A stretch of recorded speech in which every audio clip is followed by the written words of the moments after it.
श्री राम लला को मेरा प्रणाम। भक्ति करने का क्या उम्र होता है? दोस्तों, ऐसे सारे बहुत प्रश्न आते हैं मेरे पास। अभी ऐसे बहुत सारे प्रश्न आ रहे हैं और लोग कहते हैं भक्ति के लिए भाव चाहिए। कैसा भाव? किस प्रकार का भाव? भला भाव का कोई प्रकार होता है? नहीं ना भाई, यह तो करते करते आता है। कहते हैं करत करत अभ्यास के जड़ मत होत सुजान, रसरी आवत जात पे सिल पे पड़त निशान। माने भक्ति करने का न तो कोई उम्र होता है, न इसकी कोई सीमा होती है। भक्ति तो यह भगवान का एक देन है, स्वरूप है। वह कब किसके पास कैसे आता है वह तो राम ही जानते हैं। तो दोस्तों, इस प्रकार का प्रसंग मेरे पास आता है जो 24 घंटा आप राम राम करते हैं। कोई कहता है जो भक्ति का समय नहीं आया है। अब इसका जवाब तो मेरे पास नहीं है और मैं दे नहीं पाता हूँ। कुछ व्यक्ति हैं जो इस तरह के क्वेश्चन करते हैं। अब तो समझ में नहीं आता, लेकिन कहने का मतलब ये है जो भक्ति का न तो मेरे पास कोई हम समझते दायरा होता है, सीमा होता है, न इसकी कोई नाप तोल होती है। तो चलिए आगे इसमें बने रहिए। और ब्रजेश पाठक के चैनल को यदि आप सब्सक्राइब नहीं किए हैं तो ज़रूर सब्सक्राइब कर दीजिए। बेल आइकन ज़रूर दबाइए, बेल आइकन घंटी का निशान ज़रूर दबाइए और उसमें घंटी का निशान दबाते ही ऑल ज़रूर कीजिएगा। चलिए इस पे हम अभी बात करते हैं और आगे।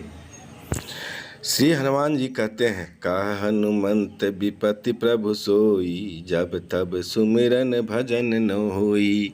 यदि कोई कहता है जो भक्ति क्या है, तो हनुमान जी कहते हैं जो जब तब सुमिरन प्रभु का नहीं होता है तो वह भजन नहीं हुआ। भजन होते रहता है, मतलब कहने का है जो जब तब भगवान का सुमिरन करते रहिए, भजन आपका हो रहा है। यदि हम किसी के पास भाइयों दोस्तों रामचरितमानस पाठ का दोहा बोल देते हैं तो हमारे ज़िंदगी में कई ऐसे लोग मिले हैं जो बोलते हैं बंद कीजिए ये फकड़ा। उनको ये फकड़ा लगता है। कोई यदि ये प्रसंग इस तरह का खोलते हैं तो बीच में वो दूसरा बाहरी बातों को घुसाना चाहते हैं। तो ये सब माने शुरुआत में स्टेज में हम देखते हैं जो ये सब परेशानी होती है, जो आपकी बातों यानी भगवान की बातों को सुनने के लिए तैयार नहीं होते हैं। आप यदि प्रसंग खोल रखे हैं तो दूसरा कोई ऐसा बात लेके आ जाएगा, सबका ध्यान वो अपने तरफ आकृष्ट कर लेगा। तो उसी में अपने मन को अपने मन से समझ लीजिए जो कौन किसका ध्यान किधर है, भक्ति की तरफ है या उसका ध्यान वो जो बात नई बात लेकर आए बाहरी तरफ ध्यान है। तो समझ जाइए भक्ति उसकी जो है नहीं चल रही है, क्योंकि उसका ध्यान उस नई बातों की तरफ है, आपके तरफ नहीं है, न कि प्रसंग के तरफ, न भगवान के तरफ है।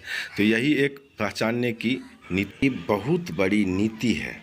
चलिए दोस्त, इस फकड़ा की बात जो थी, ऐसे लोग बोल देते हैं कि हमारी हिम्मत नहीं होती है कि मैं उसको कुछ कहूँ। वहाँ मैं सिर्फ मन ही मन श्री हनुमान जी को याद करते हैं। यह हमको लगता है भक्ति का पहला मार्ग है, क्योंकि आप उसको सुना रहे हैं जो सठ है, सूखा पेड़ है, उसमें पानी डालने से कोई फ़ायदा नहीं है। ऐसे जगह पर चुप रहना और भगवान का स्मरण कर लेना चाहिए, क्योंकि भगवान को यही सब प्यारा लगते हो, क्या पता। भक्ति मार्ग पर चल रहे हैं तो किसी से सेवा नहीं लीजिए। कोई कर रहा है तो उसको आपको बचना चाहिए।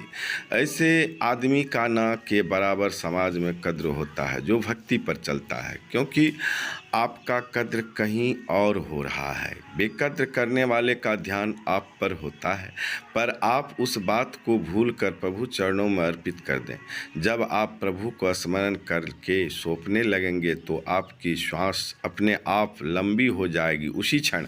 यह सब श्री हनुमान जी की संकेत है। आपकी हंसी मजाक जब उड़ने लगे तो समझ लो कि कोई शक्ति है जो आपकी तरफ नज़र दिया है। तभी तो हनुमान जी के बाद का भक्त तुलसीदास महाराज लिखे हैं, होई हैं वही जो राम रचि राखा, को करी तर्क बड़ा वही शाखा। मेरे भाई, बंधु और बांधव, कभी आपने या हमने यह सोचा है कि भक्ति का भाव रेट, नाप तोल, मीटर या पैमाना है? किसी के पास नहीं होता है ये। नहीं ना भाई, तो हम कैसे बिना जाने बोल रहे हैं कि भाव होना चाहिए? चलो कोई संत के मुंह से सुन लिया और बोल दिया यही ना। अरे मित्रों, संत की वाणी तब बोलो जब संत के वाणी को पूरी तरह अमल कर लो। यहाँ पर भी एक प्रसंग याद आ गया कि बिनु सत्संग विवेक न होई, राम कृपा बिनु सुलभ न सोई। भाइयों, यह भक्ति का भाव, नाप तोल किसका कैसा है, यह हम जैसे अज्ञानी तो कभी नहीं जान सकते, और न ही जानते कि कभी मैं जानने की मैं कभी कोशिश करता हूँ, क्योंकि यह सब हमको जो यह भेजा है वही जान सकते हैं। किसकी भक्ति भगवान कब स्वीकार कर ले, वह केवल वही जानते हैं। इसलिए सभी कहते हैं कि राम को राम ही जाने, उसको आज तक कोई नहीं पहचाने। ब्रजेश पाठक का प्रणाम, जो लेते हैं सदा राम का नाम। यदि थोड़ी सी भी आपके दिल को छुआ हो तो पहली बार ज़िंदगी में कुछ लिखे दीजिएगा जय श्री राम, जय श्री राम, जय श्री राम। दोस्तों, ये जो है मेरे मन में बहुत सारे ऐसे प्रसंग आते हैं, बहुत सारे तरंग आते हैं जिसको मैं आपको ये पेपर पे लिख करके बोल नहीं पाता हूँ, और यदि लिखता हूँ तो उस तरह से बोल नहीं पाता हूँ। मैं अपनी भक्ति कहिए तो रख नहीं पाता हूँ, वह मेरी भक्ति रखने वाला कोई और है। ऐसे बहुत सारे तरंग आते हैं मन में, उनको बयान करना मेरे लिए मुश्किल है, और ये श्री हनुमान जी की कृपा है। आज मैं कुछ भी कर रहा हूँ तो वो उनकी कृपा है। जब तक मैं इनके तरफ नहीं बढ़ा था तब तक ये मेरे तरफ नहीं बढ़े थे। मैं कहते हैं, कुछ जगह हम सुने हैं बड़े बड़े साधु संतों को, अपने भारतवर्ष में बड़े बड़े साधु संत हैं, वे कहते हैं और पढ़े हैं, जो आप यदि भगवान के तरफ एक कदम बढ़ाओ तो भगवान आपके लिए 100 कदम बढ़ाने के लिए तैयार हैं। सही बातें हैं दोस्तों। भाइयों, हमसे ज्ञानी भी होंगे यहाँ पर, ऐसी बात नहीं है जो मैं बहुत बड़ा ज्ञानी हूँ, और कोई ज्ञानी होके आज तक नहीं मरा है, अज्ञानी ही कोई मरा है। हम यही समझते हैं, न तो ज्ञान की कमी है और न भगवान की माने कथा की अंत है, न भगवान की अंत है। तभी तो कहा गया है, हरि अनंत हरि कथा अनंता, कहें सुने भव विधि सब संता।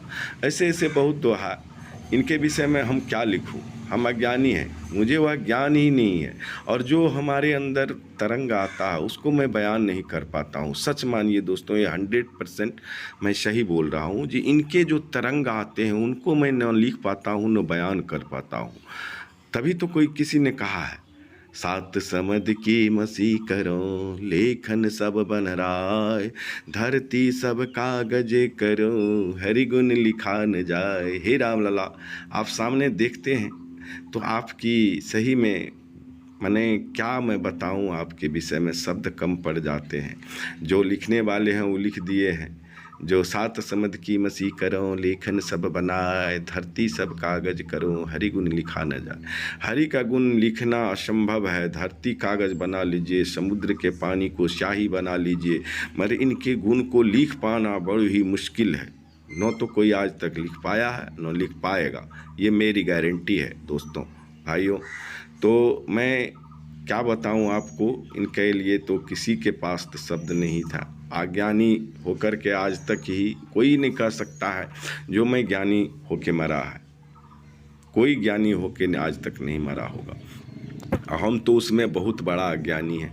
यदि मान के चलिए अभी चल रहे हैं तो अज्ञान स्वरूप ही मैं चल रहा हूँ, और कहने के लिए ये सब संकेत, ये जो भी संकेत है श्री हनुमान जी की कृपा है, और मैं नित्य उनके पर निष्ठा और अटूट विश्वास के साथ चल रहा हूँ, और भगवान को, प्रभु को कहता हूँ, हर हमेशा आप अपनी तरफ मुझे खींचते रहिए, मैं आपके तरफ चलते रहूँ। इससे अच्छा सुकून और कहीं नहीं मिल पाता है, शांति यहीं में होती है।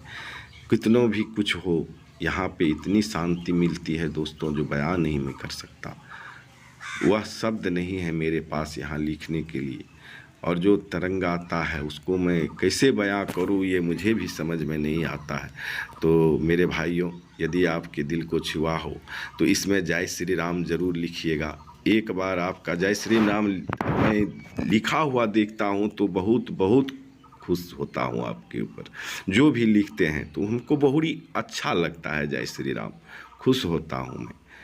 राम के नाम पर ही अब मुझे खुशी होती है, अन्यथा दुनियादारी की बातों तो मुझे अब ना के बराबर पसंद आता है। मजबूरी बस मैं किसी का सुनता हूँ, मगर वह ध्यान नहीं रहता है जो इनके तरफ ध्यान रहता है। ये प्रभु के तरफ जो मेरा ध्यान है वह उस बातों में, बाहरी बातों में मेरा ध्यान नहीं जाता है, उतनी गहराई तक मेरे दिल को नहीं छूता। मैं सुन तो लेता हूँ मजबूरी बस, पर उसको वहीं पे रख देता हूँ, वह मेरे अंदर तक नहीं आता है।